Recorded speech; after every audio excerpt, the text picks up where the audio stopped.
मेरा ये मानना है कि हम सब में एक हीरो होता है जो हमें नेक बनाता है, हमें शक्ति देता है, भले ही हमें वो चीज क्यों ना छोड़नी पड़े जिसे हम सबसे ज्यादा चाहते हैं। इसी नोट पर आज मैं बात करने वाला हूँ शीलभंग कॉमिक को लेकर। कहानी 12 साल पहले से शुरू होती है। एक अनजान शख्स वेदाचार्य धाम पर एक नन्ही बच्ची को रखकर चला जाता है। बारिश हो रही थी, वो बच्ची भीग रही थी, जिसे बचाने नागराज वहाँ आता है। उसे लेकर नागराज भारती और वेदाचार्य के पास आता है। उसके परिवार की तलाश करती है लेकिन कोई नहीं मिलता। भारती नागराज को कहती है इसे यही रहने दो, लेकिन नागराज नहीं चाहता कि वो यहाँ रहे, उसके मोह में पड़े, कहीं उस पर कोई मुसीबत ना आ जाए। एक परिवार एक सुपर हीरो की बहुत बड़ी कमजोरी बन जाता है। वैसे भी उसे माँ की जरूरत है, माँ बिना एक बच्ची नहीं संभल सकती। नागराज उसे देख मुस्कुराता है, उसे अपने साथ बाहर ले जाता है, उसे लोरी सुनाता है। एक परिवार की कमी नागराज को भी महसूस होती थी।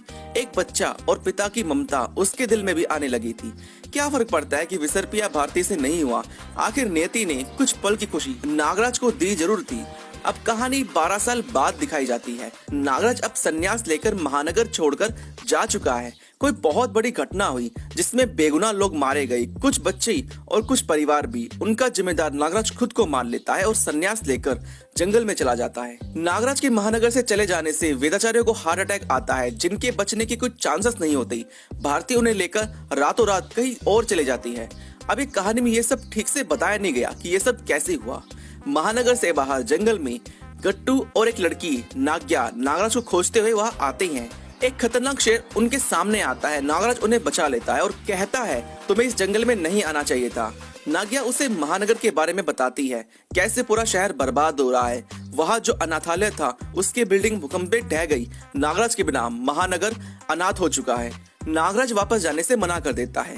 लकड़ियां काटकर अपने छोटे से घर में आग जलाता है। नागराज कुछ पल के लिए भावुक हो जाता है, लेकिन फिर गुस्से में उन्हें जाने के लिए कहता है, उन्हें बाहर निकाल देता है। दरवाजा बंद करके अपना ही जहर एक गिलास में निकालकर खुद ही पी जाता है। ऐसा करके नागराज धीरे धीरे खुद को ही मार रहा था, बहुत ज्यादा चिल्ला रहा था।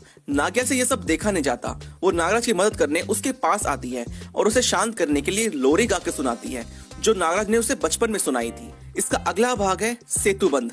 जब शक्ति सीमाओं को पार करेगी तब हनन होगा मर्यादा का, तब मर्यादा पुरुषोत्तम तोड़ेगा अपनी कसम, किसी की जान ना लेने की कसम, और तब नागराज का सामना होगा खुद से। यही होगा उसका शीलभंग। इस लाइन का इस कॉमिक में काफी डीप मीनिंग है। वो अनजान शख्स कौन था? विलन हो सकता है जो एक बच्ची के सहारे नागराज के मन में प्रेम और मोह जगाकर उसे कमजोर करना चाहता होगा। सोडांगी को एटॉमिक पावर प्लांट के पास सिक्योरिटी के लिए क्यों रखा गया है? वेदाचार्य और भारती का क्या हुआ? क्या नाग्या नागराज को वापस महानगर ला पाएगी? अब वो क्यों जीना नहीं चाहता? इन सब सवालों का जवाब जानने के लिए मैं अभी से इसके अगले भाग के लिए बहुत ज्यादा एक्साइटेड हो गया हूँ। नितिन मिश्रा सर ने क्या कमाल की कहानी लिखी है। अनुपम सिन्हा सर के आर्टवर्क ने तो दिल जीत लिया है। कुछ जगह आर्टवर्क में गलतियां हैं, लेकिन इतना तो चलता है।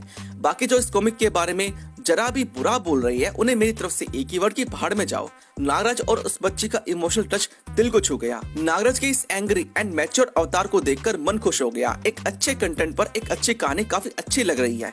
नागराज एक पिता के रूप में दिखा, जिसे देख आपके आंसू भी आ सकते हैं। मुझे सबसे ज्यादा मजा इसकी राइटिंग में आया, जो पढ़ने में बहुत ज्यादा मजा देती है। मेरी तरफ से इस कॉमिक को 5 में से 4 स्टार की रेटिंग।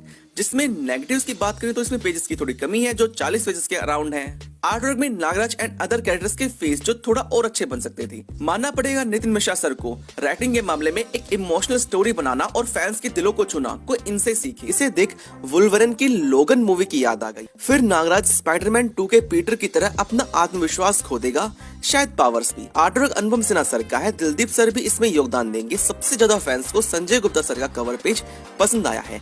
कुछ फैंस दुखी है कि एक सीरीज खत्म हुई नहीं, दूसरी शुरू कर दी। शायद इसको लाने की मजबूरी कंपनी या पब्लिशर की सबसे आगे निकलकर मार्केट पर पकड़ बनाना है, जिसमें फायदा हम फैंस का ही है। वक्त बीतने के साथ महानगर में अपराध बढ़ता है और नागराज के होने से नए नए विलन महानगर को अपना निशाना बनाती हैं, जिसमें बेगुनाह बच्चे और लोग मारे जाते हैं। इनसे परेशान होकर महानगर के लोग नागराज को महानगर छोड़कर जाने के लिए कहते हैं। ये सब हमने सर्व70 में भी देखा था, जब भारती ये सब कुछ कहती है। ये कहानी कुछ हद तक मैन ऑफ स्टील और बैटमैन वर्सेस सुपरमैन से इंस्पायर्ड लग रही थी, जहां सुपरमैन के होने से पृथ्वी पर कितने खतरे आ सकते थे, इस पर बात रखी गई थी। इसके एड पेजेस और कहानी में हम देखते हैं कि एक प्लेन का एक्सीडेंट हो जाता है और वो महानगर में क्रैश होता है, जहाँ बहुत सारे लोग मारे जाते हैं। नागराज अफसोस करने के सिवा कुछ नहीं कर पाता। अब देखते हैं नागराज कैसे उस उलझन को सुलझाएगा और लोगों की नजरों में फिर से मसीहा बनेगा।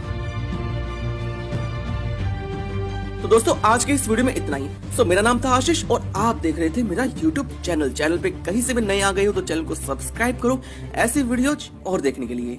मैं मिलूंगा आपसे नेक्स्ट वीडियो में, मिलेंगे किसी और बेहतरीन वीडियो के साथ।